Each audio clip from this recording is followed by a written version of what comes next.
Welcome to the Western Bound podcast series, with talks on traditional spiritual teaching and its application in the world today. The intention of the series is to offer something useful for those who are drawn to study themselves and engage practice on the spiritual path. New talks are posted twice each month. The content of the talks is for informational purposes only, and not to provide any kind of counseling, medical, or professional advice. This podcast is titled Regulating the Nervous System on the Spiritual Path. The talk was given by Clelia Vahni Lewis on May 25th, 2024 via Zoom. Clelia is the author of Stainless Heart, The Wisdom of Remorse, and a freelance editor specializing in works of dharma, spiritual practice, self-help, and memoir. In this talk, she proposes the need to regulate the nervous system on the path, and that a healthy, grounded sense of self or ego is needed in order to transcend it. Clelia begins by speaking about her relationship with her child and family, which has brought her to address this aspect of her own life. She describes the need to practically find our own way with regulating the nervous system, not to get to a state where we don't react, but so that we can move flexibly between different states and experiences with presence and awareness. In illustrating this point, Clelia tells stories about her teacher, Lee Loswick, about experiences she has had in her spiritual community with its resonance with the Bao tradition, and about teachers and teachings rooted in the wisdom of other traditions. If there is benefit in this talk for you, please consider sharing the link to it or writing a review on social media or on one of the podcast platforms. Clelia Vahni Lewis. In the last couple of years, I figured out that my nervous system was dysregulated. And I started to educate myself a little bit about what that was and why certain experiences were going on for me after years and years of being on a spiritual path and thinking that spiritual practices or study or understanding and so on would do the work that psychologically or physiologically otherwise would need to be done. And my own teacher, while he did sometimes send people to psychotherapy, or he would recommend, maybe you should go see a therapist about this issue, or maybe try this kind of work. Or somebody would bring to him, for example, family constellations work. Somebody was studying that and would bring that and he'd say, oh, why don't you go try this and see if it helps you? But at the same time, he was very adamant that psychological work is not the same as spiritual work. And in fact, he was so adamant about it for years and years at a time that I do think many people in my community started to think that engaging with psychological work or paying attention to one's own psychological well-being or the psychological well-being of others was a waste of time and a distraction from actual spiritual work. That's something that my mind did with how he often spoke about it. And so I think over time, and especially after he died and was no longer here physically, I started to experience the repercussions of not having addressed those things more adamantly for myself. So there's that. And then once I started addressing those things, I started to experience anxiety, panic attacks, all kinds of things that I was just really surprised were happening for me. So then I started to investigate what that might be about. I started to study what trauma was. I read a book by Peter Levine called Waking the Tiger, in which he describes his understanding of what trauma is and why it happens and how you can work with it. And I realized, oh my gosh, when I look back at my life, there were like 10 things that happened to me where my life was in danger physically. And I mean, I had done some therapy and I had done some work with that, but I'd never considered that there might just be a physiological component to those experiences. I thought they were just psychological. And so if I did some psychological work, that would help process those things. But I started to realize there's actually a physiological reality to this. So I started to look into the nervous system and how that works. I've not studied it in depth. So even though this is what I'm talking about tonight, I'm not suggesting that I can tell anyone how the nervous system works or how to regulate it. I can talk from my own experience. And what I discovered in the past year and a half or so is that, not only is it important to regulate my own nervous system, but actually I can't separate that from the nervous systems of the people that I'm in relationship with. So that if I think I'm just regulating my nervous system and I'm getting my physiology and my emotions and my mind in a state, or if I'm cultivating the ability to be resilient as I go through ups and downs, then that's great. But if other people are dysregulated, that tends to throw me off. For me, that very specifically has to do with my household and the people in it. And so I started to talk to my husband about this. And I said, I think we need to co-regulate. I've heard this idea of co-regulation. And, he's got his practices. He's a very strong practitioner of meditation and all kinds of things. He's a sharp cookie in this department, but he does his own thing. And I do my own thing. And it started to occur to me that we need to actually integrate our things so that the whole system, the whole organism that we are together is regulated. It's almost like I realized we really aren't separate. You can say this is a spiritual idea, but it's actually true in a very practical sense. One of the other things that's made this very apparent to me in my life and practice has been my parenting journey, which has been quite challenging. I would say that I grew up with somewhat of a dysregulated nervous system. I had a lot of very intense, life-threatening things happen to me. And so I think I never really got quite regulated. I got regulated to the degree that I was able to move through life. But when I had a child, now it became very apparent. If I wasn't regulated, there's this immediate effect on this other being. My kid might be physically 10 feet away from me, but very sensitive. And if I was even remotely off center or distracted, my kid would spin out. Consequently, for many years, I was very confused because I was doing all the right things that I could think of to do. And yet this person was having a very hard time regulating themselves. And recently in our family, we have discovered this particular profile. And it turns out that somebody with this profile, how they're wired is they are in high threat mode most of the time and very easily provoked.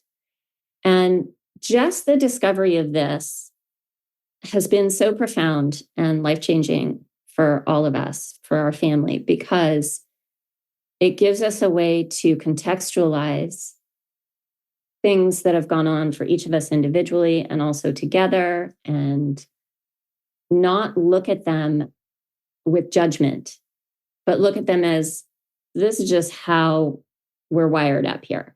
And so how do we adjust to that? And what do we do to regulate ourselves? So it's just magnified and brought forward what I was already investigating for myself about regulation of the nervous system. It's like if you have a race car and it's got these highly sensitive instruments, but you're driving it like a Volkswagen Bug, you're not going to be driving the car very well. You're going to be kind of stopping and starting and not knowing why you're bumping into things. It's like coming into relationship with the sensitivity of our system, of our whole family system, of my son's system, of my husband's system, and of my system. So this is what has brought me to this subject. It's very exciting and really fun for me because it's so practical. So many tangible experiences and results from the experimenting that I've been doing. So that's the introduction as to why this is important to me and why it matters. Also, I did notice after my teacher died that it wasn't just me, but I noticed a lot of people around me, a lot of my fellow Sangha were, I think, experiencing dysregulation to a pretty large degree for many years. And as I was saying about co-regulation, if you have a group of very well-regulated people and you have one dysregulated person, having more regulated nervous systems in the room is probably going to help that person regulate. But if you have a whole bunch of people, not everybody, but a lot of people experiencing dysregulation and trying to relate to one another and not understanding this actual physiological reason for your experiences, and not only not understanding the physiological reasons, but projecting spiritual things, judging one another for their breakdown, and all of this, it's just a formula for further dysregulation. And a few years ago, when we brought in a Sangha member that has been studying personal development, but also group systems, she came in and started doing some processes with us, restorative justice processes with groups. That's what she does.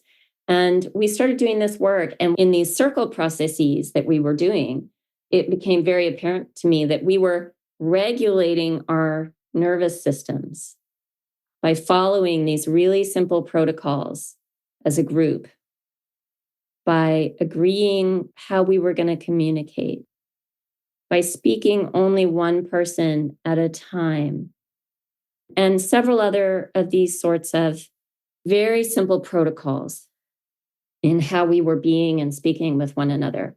And my experience was just my own nervous system really calming down, and the whole system, the whole organism of all of us together was really calming down and becoming more resilient, especially over time. We did 3 weekend processes a year for a couple of years. And then the people were continuing to do processes together. So that was another piece. It made me think this regulating the nervous system thing is a really good piece to understand when you're approaching spiritual practice and when you're approaching any kind of group work as a spiritual community. And when I think about traditional spiritual communities and teachings, I think about how society has really changed. I think if you look 200 years ago, 500 years ago, you're going to see communities that were more integrated with one another, that had more traditional social structures, which over time have kind of broken down and fallen apart. And I think there are good things about that.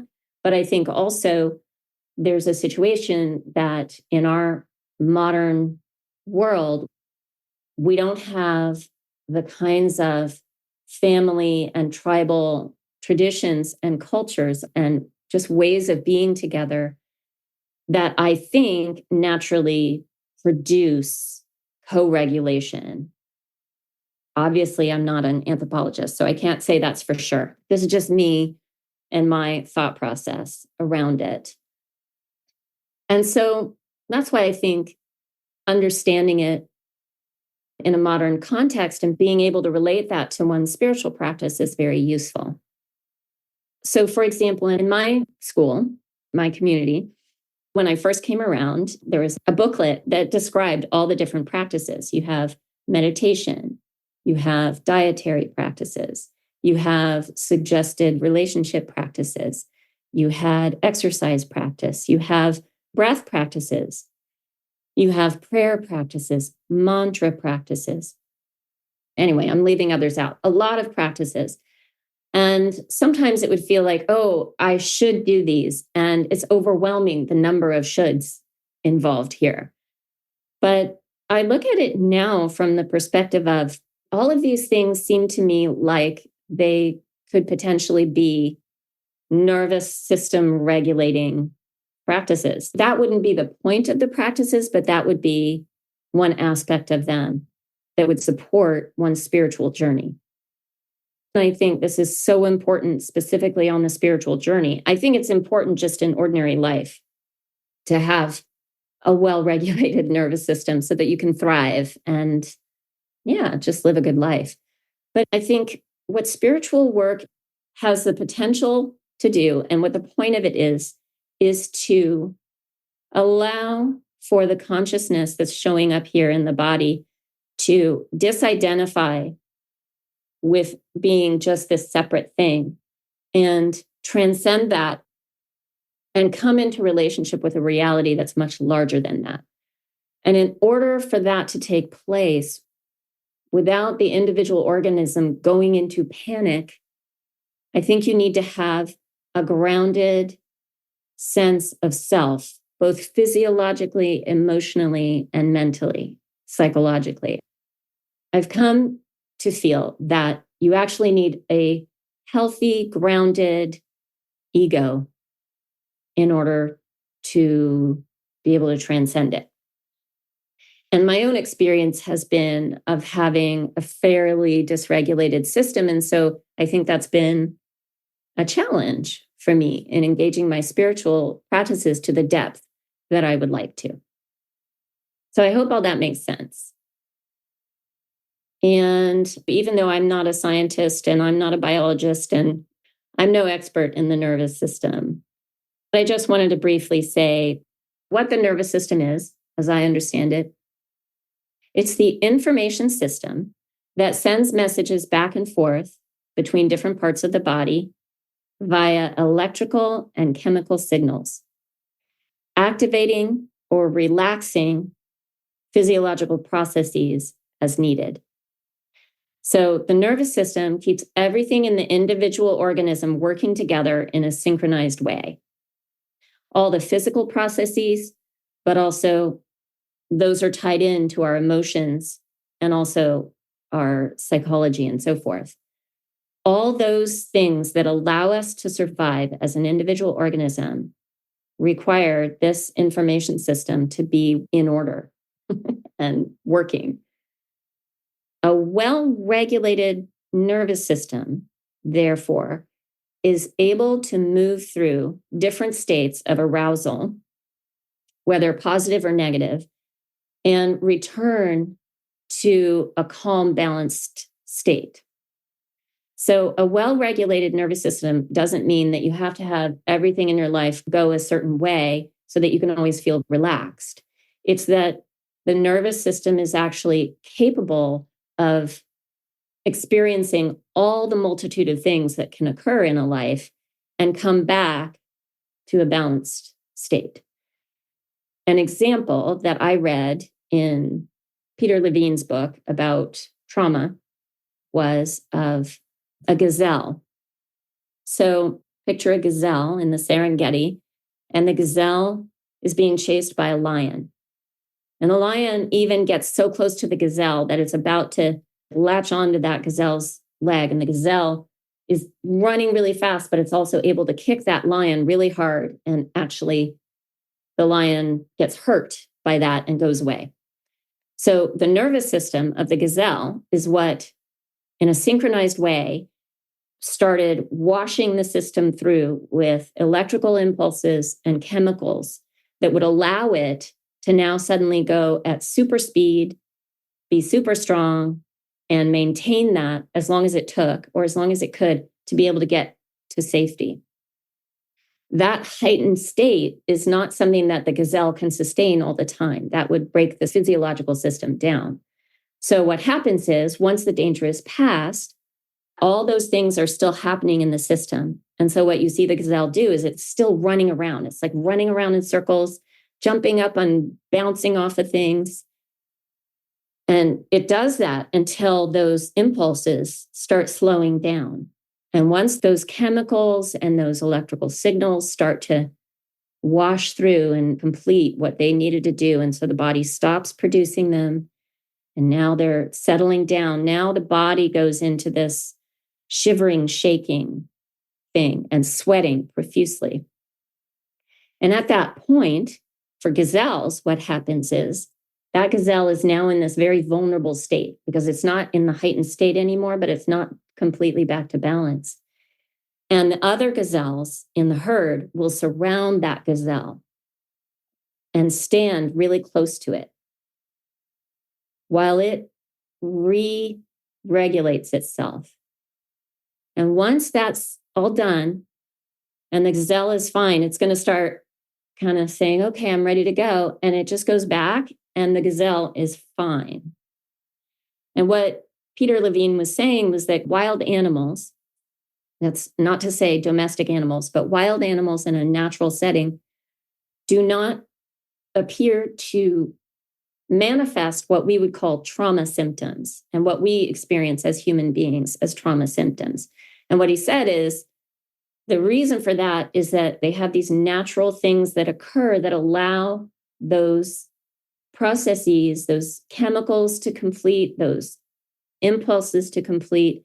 The whole system and the co-regulation with the herd allows for that process to complete and be done and gone. Whereas what happens for human beings in our complex modern society is we'll experience things.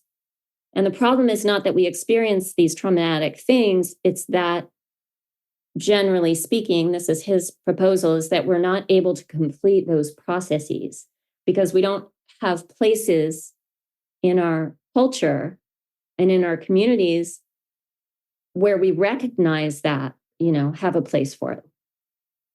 Anyway, the point of that is to describe what a nervous system does and how it allows for going through really intense states and being able to return to a healthy, resilient state that is calm but alert, because wild animals, they have to be calm but alert. Whereas many of us experience being alert all the time, even though we don't have lions chasing us. We're kind of on high alert. I had never completed that time when I was held at gunpoint. And then I experienced this on top of that. And then this on top of that. And I never got to a point where any of those processes were completed. So they just pile and pile and pile. And you learn to live with, and it feels very normal to be in a dysregulated state. And in fact, what's even stranger is that sometimes when that's the way that you're living, it can feel threatening to be in a regulated state because it's unfamiliar and because the physiological system has learned how to survive with the nervous system being in this state. And that's what it knows. And it's driven to maintain what it knows. So that's a really wild, interesting thing. So a well-regulated nervous system can experience stress, danger, excitement, conflict, confusion, pain, pleasure, joy, physical injury, states of bliss or ecstasy, and return to balance. I have a quote here by Oscar Picasso, and I'm not sure who he was. I feel like he was related to psychology and the Enneagram and so forth. Well, there's this lovely quote from him where he says, "A whole being lives in complete harmony with his environment. His moves are economical and always appropriate to his circumstances. He is not emotionally affected by external stimuli, but responds to them exactly as much as is necessary." Now, I mentioned this thing about co-regulation. And I want to just give my definition of co-regulation as I understand it from the things that I've encountered. Co-regulation is the way individuals in relationships or groups regulate emotions and behaviors, manage stress, whether internal or external, and return to a calm state through mutually agreed upon activities, behaviors, routines, and goals. Our nervous systems do not develop in isolation. Our ability to self-regulate is built upon ongoing experiences of co-regulation with other well-regulated nervous systems. children learn how to regulate themselves initially through their experience of primary caregivers. So how well our nervous systems are regulated is based on the kind of co-regulation that we experienced as children. And then further, as we moved on through life. This can be changed. We can alter how well regulated our nervous system is. I have a quote by somebody, he's a neuroscientist. Without the experience of an organizing other, the nervous system is stunned. So you can imagine how challenging it would be to encounter a spiritual teacher who is proposing to help you transcend your individual identity. If your nervous system is not regulated and seated in the body in a way that's really resilient, then it can be very challenging to get anywhere.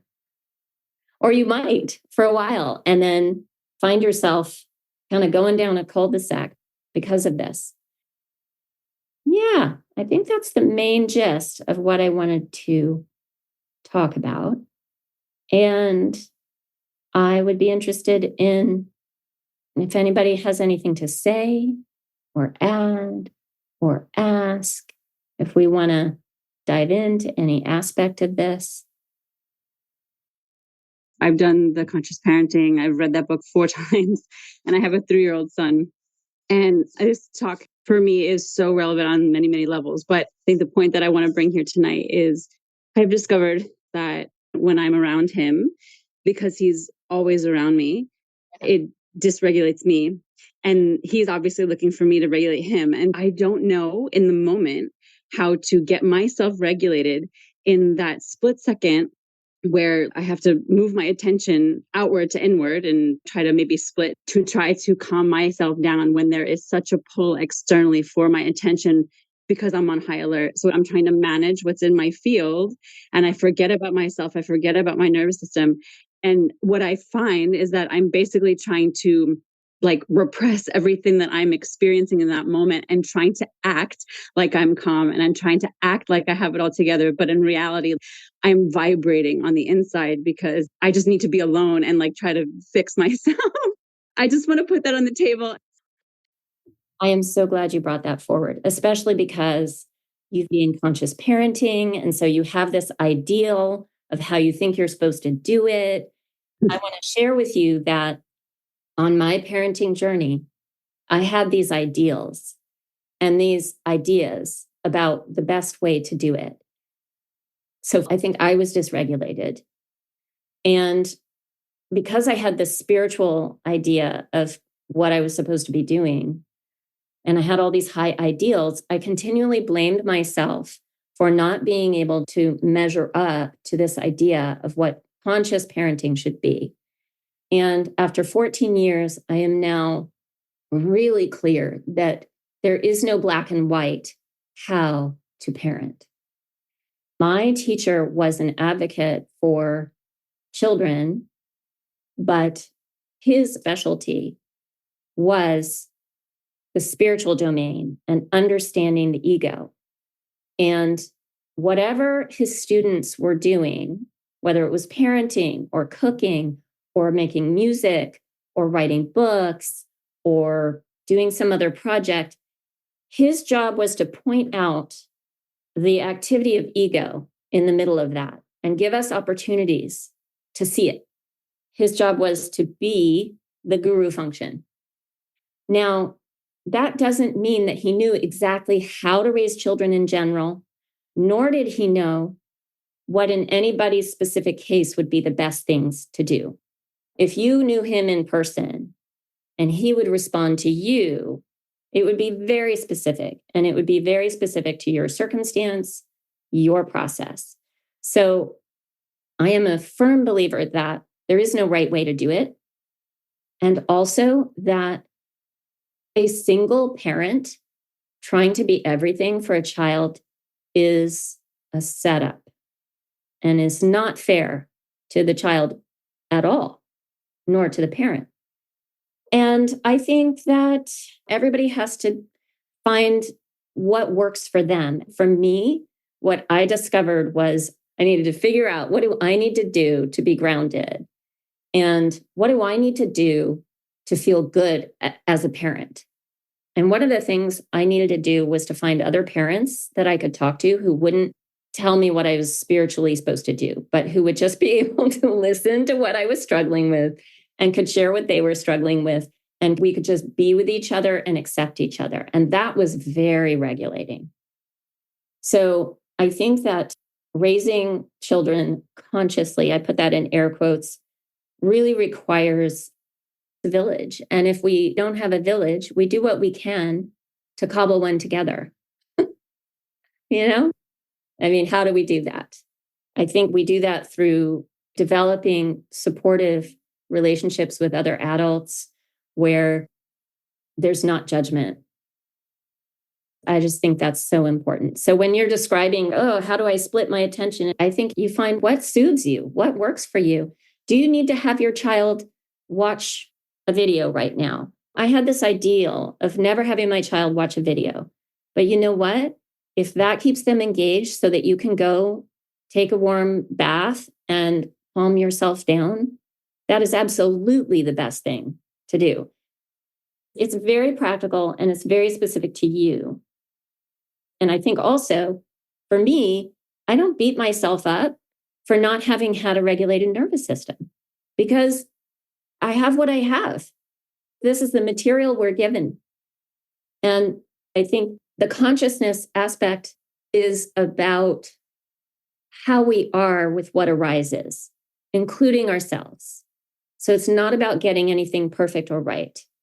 I remember one time a friend of mine who had been very active, she was a singer in one of the bands in our community, and she was just actively engaged in projects all the time. And she was about to have a baby, and she wrote a letter to Lee where she was really worried that she would no longer be a practitioner or a baul, because in our school we consider ourselves bauls, because all she would be doing would be parenting now.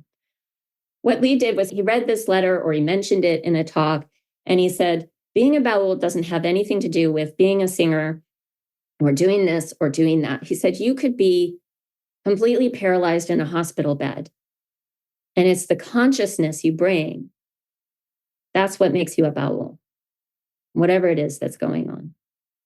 Oh, the last thing I wanted to say is the idea that conscious parenting involves staying home and not working and being this one-on-one all the time. No longer do I believe that that is the one and only way to do things. I have seen people who multitask and are amazing parents. I have seen single mothers who had to work and were homeschooling their kids. And so they developed a network and they found people to be with their kids. All kinds of things. Or they send their kids to school and they find a good school, or their kid goes to a hard school and they got a therapist for their kid. Whatever you need to do, right? In one way, we're at the beginning of so many of those decisions and journeys. And I can't say that it's okay that I don't know what I'm going to do with all of that yet, but just feeling into the context I as well am settling into. Yeah, absolutely. And to me, I can't imagine another domain that is as beautifully set up to display our ego. It's right out there in front of you. It's wonderful. I would like to ask you a question if anybody feels like they'd like to engage. Are you aware of how well regulated you are? And are there practices that you engage that you feel really help ground you? Yeah, let's start with that. For me, if I don't have a sort of regulated morning, it dysregulates the rest of my day. So I have created for myself a series of early morning practices. Luckily, I am an early morning person, so I can do that. Regular morning rituals that orient me towards the weather, the sun, my cup of tea, a book I'm reading, and the regular 50-minute meditation practice that I do with Sangha. Without that, I think my life would be more dysregulated. Yeah. The feeling I have is being gentle with myself and balancing just parallel play with having a relationship with somebody. You were speaking about regulating with others, knowing that I have a certain need to meditate or something and communicating openly about it. It's an interesting dance of taking care of myself and caring about another. I think including others and including myself in my day. I didn't include myself a lot in my life. So it sounds very nonchalant in a way, but it's actually a big deal. Right. Co-regulating with others. Something that occurs to me is this saying. It goes something like, psychological work can help with the problems of the ego, but it can't do anything about the problem of the ego. Right. So I really get that. The nervous system is going to get stirred up on the path because we're going to face our identifications and survival orientations. It's just going to happen. Yeah. Life itself does that, but it happens in spades if you happen to be with a certain kind of teacher that tends to stir the pot. Like, why would you do that? I would think that someone who doesn't have a teacher would ask. So I might ask that of you. Why would you be in that kind of relationship with someone who's going to do that? But one or two other things, and that's that I've found that even if I meditate, which is a practice that really grounds me, during the course of a meditation, I'm really grounded, but then I get up and something is going to not go just according to the nice plan that I have.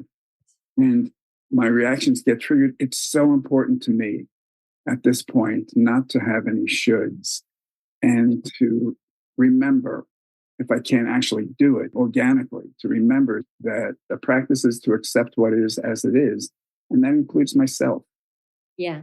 The idea isn't to fix all these reactions. It's to be with them and to accept them as they are. And over time, I think some things relax, but probably once the patterns get set, they're just not all going to go away. Yeah. Maybe they're not at all going to go away. And I think that we come to a point, I have come to a point where I feel like I have to find my own way. It's just like that. For some people, they're going to not have anything to do with psychological work, and other people are. For me, it's been very helpful. And that may be different for other people. Yeah. Two things there. One was, why would you work with someone who was going to stir the pot? And the other one was just accepting that you're going to get stirred up, even just by life. And I love this quote. I can't say it's a quote. It's a paraphrase. It's something in my mind that I heard from the teacher, Robert Svoboda, where he was talking about staying relaxed. And he said, it's either already too late or it's never too late. And either way, you can relax. It's very beneficial to relax, he said. It's very beneficial. And the other thing he said was he was talking about his mother, who at the time was 87, and she was becoming forgetful, and she lived in this really big house, and she didn't want to live in a smaller house, and she had tons of stuff and all kinds of clutter, and it was all over the place. And I can't remember what their interaction was, but the thing that he said was, this is what life is like. Things are going to fall apart. That's just how it is. It's not going to all stay together. And the point is not to make everything nice and neat and work together. The point is to maintain a continuity of presence and awareness throughout. That reminds me of the thing Lee said about being on the hospital bed, or it could be in the middle of a huge reaction happening. There's just this little bit of awareness and presence. And if I can cultivate that thread to be there just a little more, a little more, a little more throughout, that's what I'm aiming for, rather than trying to get all this to work some perfect way. But to the point of why I would engage a teacher who would stir the pot, or why one might, I want to say my teacher, he had this term, the work, which I always thought was very mysterious. I was like, what is the work? What does he mean by that? There were certain people, certain of his students who he said, that person can create work for people, meaning this capital W kind of work. And I was always like, what does that mean? And I had this experience. I was doing a seminar with Lee and one of his students who was also, I think he was a teacher in his own right at that point. And I guess it's a common game that people do in organizational workshops or something, but it's called the maze game. And you create this maze, and there were 5 groups of 5 or 6 of us each. And so there were like 5 of these grids. And as a team, our goal was to get the whole group through. We couldn't talk to each other. And the way it was set up was you only have this amount of time to do it, and you want to get everybody in your group through at the same time. So we started doing it, and it was funny and hard and like, what are we doing? And meanwhile, the student who was a teacher was going around. This is one of the people that Lee said was really good at creating work for people. He was going around the room. He is a person with big energy. And he was going around and he was just saying, play as if your life depends on it. Play as if your life depends on it. The energy was getting us so stirred up. And I happened to be in a group with some very well-regulated people. So somehow each of us fell into a role and we figured out how to keep track of what we were doing, and we got all of us through. But I remember at one point looking around, there was a lot of chaos of how people were reacting to that energy, what it was triggering in them. So I have this theory, which is that this big W work energy and survival energy are like right next to each other. Maybe they're even the same energy. I don't know. And what flips it from one to the other is how we are in the middle of that. So I think without encountering and engaging with that level of energy, I don't think we can get to the wakefulness that allows for transformation beyond this individual self. So I think that's why, for me, I feel like it's so important to have a well-regulated nervous system so that when you engage that kind of energy, you don't slip into panic, anxiety attacks, shrieking in rage at somebody, whatever the kinds of things that people do when they're in panic mode.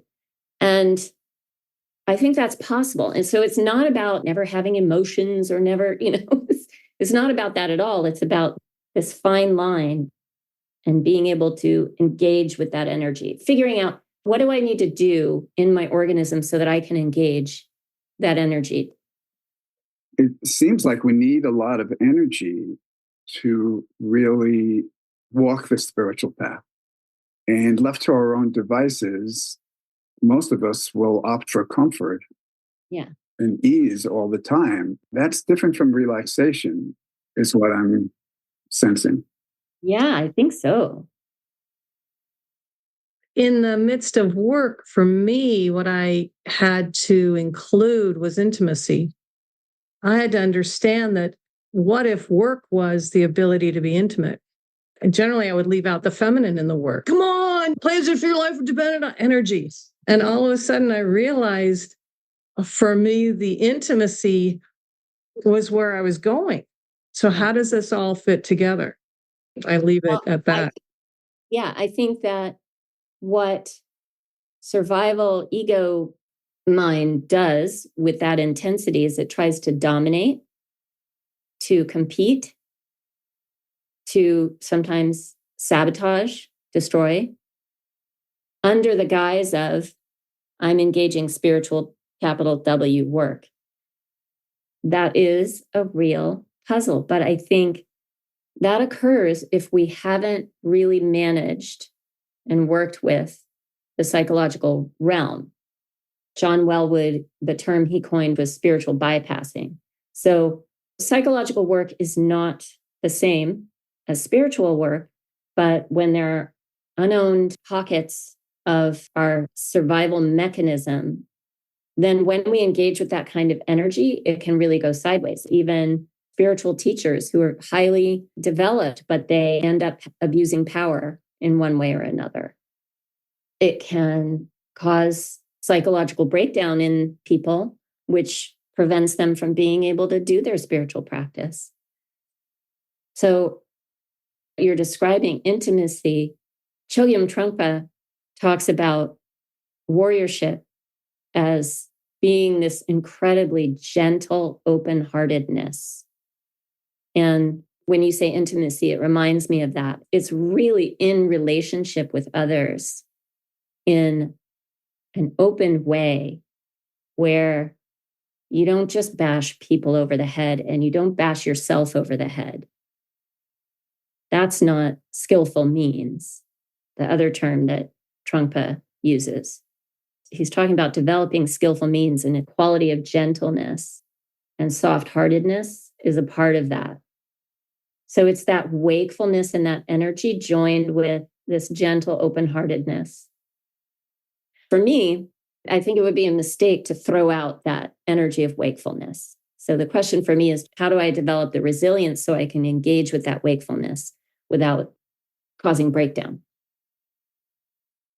I think sometimes that we have to have faith that if we're choosing one particular path at the moment, that the other parts will catch up or show up. And like if we're screwing up, that we will be shown how to correct, just be more fluid. It's not going to be clear all the time. Totally. Whatever we've done with the material we've had and the information that we've had and the experience that we've had. And now it's different. Something that's an enigma to me. And I don't know that it's so worthy of giving it a real lot of attention, because I feel it's more relevant to focus on what's happening for me in my work.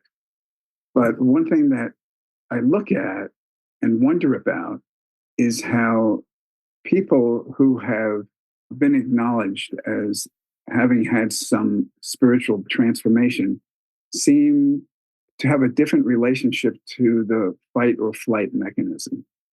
It just seems like they don't respond in the same survival-oriented ways. Like transformation seems to be transformation of the body somehow. I can't say that there is no fight or flight mechanism, but in my own experience, having encountered some significant spiritual teachers, they did not react the same ways. I think maybe it's a different relationship to fight or flight, and it's a different relationship to survival.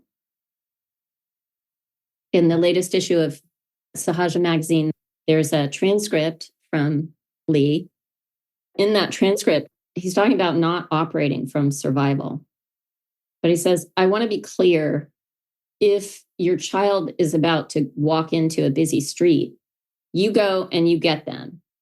You need that survival mechanism. We're here and the organism wants to survive. That's the whole point, right? But there's this difference. He said it's this psychological need to survive that needs to be transcended and purified. And I think that there's the work on the level of working with the nervous system. If you've had trauma, how do you manage that in the body? But then there's spiritual work, which is beyond that and which has to do with disidentification. I saw this brief video clip of this Buddhist teacher, Dzongzar Khyentse Rinpoche, who I really love this guy. Oh my gosh. I just love watching him talk. And this young woman was interviewing him. And he was talking about Vipassana. And he said these days people do Vipassana to get free from stress. And he was like, that is absolutely wrong in Buddhism. We don't care about stress, actually. Our ultimate goal is to see the truth. As long as you don't see the truth, there is always going to be stress. And then the interviewer, this young woman, she says, but that's a vicious circle. How do you deal with stress? And he says, no. You can do shamatha and all the beginning stages of the practice. And of course, the Vipassana teachings, you can do all of that, and it will definitely help you reduce stress. You should take that as a bonus. But if you're planting rice, you are aiming for rice, not for hay. But after rice, you also have hay, which is fine, which you can use. And I thought, this really relates to what we're talking about. But I would go further. I think it's not just a bonus. I'll go back to what I was saying. I think it's deliberate Vipassana practice. Whatever these beginning practices are, they do create a grounding in the system so that now you can start to engage higher practices. But you don't want to do that if what your system's going to do is panic, because it's going to be useless. You're not going to be able to make any use of it. You're not going to be able to integrate it. I'm reminded also of Robert Sabota talking about working with a guru, talking about working with someone who's going to stir the pot. And first, he was talking about just asana. And asana, he said, people think of it as yoga, these physical postures, but asana really means seat. It means being seated in the body, right here in the real world. And the way he described it was through Ayurvedic terms. He talked about kapha, pitta, and vata. Okay, these are in your physiological body. Kapha is the earth and water element in your being, and pitta is the fire element, the digestive element in your being, and vata is the wind element. And he said the vata governs the nervous system. This is all about movement and communication. And he said when vata is aggravated, the system feels like it's not going to survive. So then when the guru brings his surgical knife, because he's like a surgeon, he's just going to go like this to open you up to do surgery, you're going to freak out, or you're going to be like glass and just shatter. So the guru is not going to try to work with you. So he said, if you want a guru to work with you, you need to really do this preparatory work that allows you to remain in your seat when the guru approaches you. And if you don't have a guru, I would say the same applies if you're going to engage with really strong practices of any sort. Well, so you're saying that working with the nervous system really helps you to stay in your seat with what comes up in life. Yeah. In the terms of the nervous system, which sounds like you have to be a doctor to understand that or something, you can look at it in those Ayurvedic terms. That's very useful.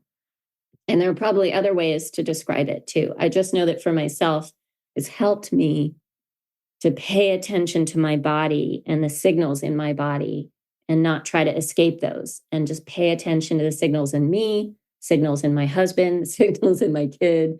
Oh, I can see this. I can see this at work. And when I see those signals, I can adjust. Magic happens when I'm paying attention. I'm not convinced, the jury's out in my world regarding transformation. I think the crack is important. I just am very appreciative of that. That crack to me is where I get to God. So I'm not convinced. I would be hesitant to say that always going for stability is the way. Right. Yeah, I don't think there's a conflict there. At least not in my understanding of what I'm saying. You're referring to the crack in terms of the way Leonard Cohen spoke about it. There's a crack in everything. That's how the light gets in. Is that what you're referring to? Yeah, my perspective is that I don't have a handle on what's going on. And that unknown quality is so important to keep in the equation so that the light can get in and maybe insinuate itself into our world, and we are not afraid of that light.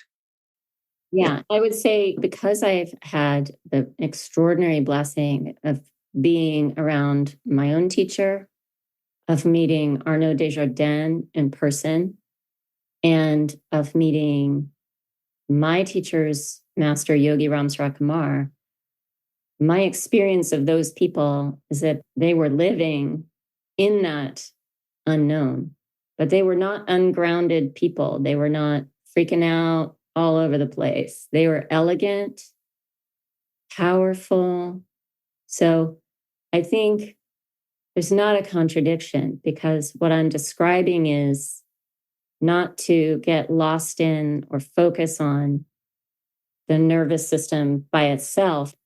For myself, I have seen when the nervous system is unstable, why can't I access this particular practice?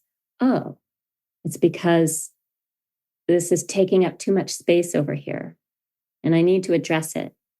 That is my practice right now, to address that, because that allows for the next step. Having that not take up so much space, I wouldn't call it stability. You could call it stability, but I think resilience, flexibility is better, because it's like I described towards the beginning, that a well-regulated nervous system is able to move flexibly between different states. And I would say between different experiences. It's able to be in relationship with the unknown.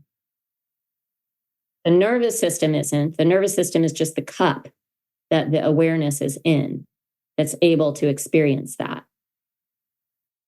Would you say something about use of breath in terms of self-regulation? It seems to me like that's practically what I can work with.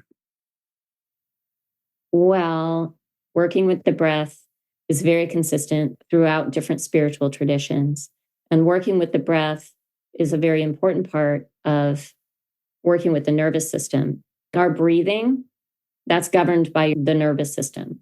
So when you go into fight or flight, the nervous system is what creates those electrical charges that make your heart start beating faster and get you breathing really fast, because you need more oxygen, because suddenly you're going to be running and blah, blah, blah, blah, right? So being able to proactively work with the breath helps to calm the nervous system. It's very common these days for people to refer to the box breath, which is a really good way to calm down. That's a common thing. And Lee gave a couple of breath practices. One was the circular breath. And the circular breath is a really good one for me, because it's kind of like containment. So I find that one very useful. But I think the point of it is actually to build energy in the body. So it can be actually somewhat activating as well. I think the breath and how we breathe can be an indicator of whether we're regulated or not. And it's also a pathway towards regulation too.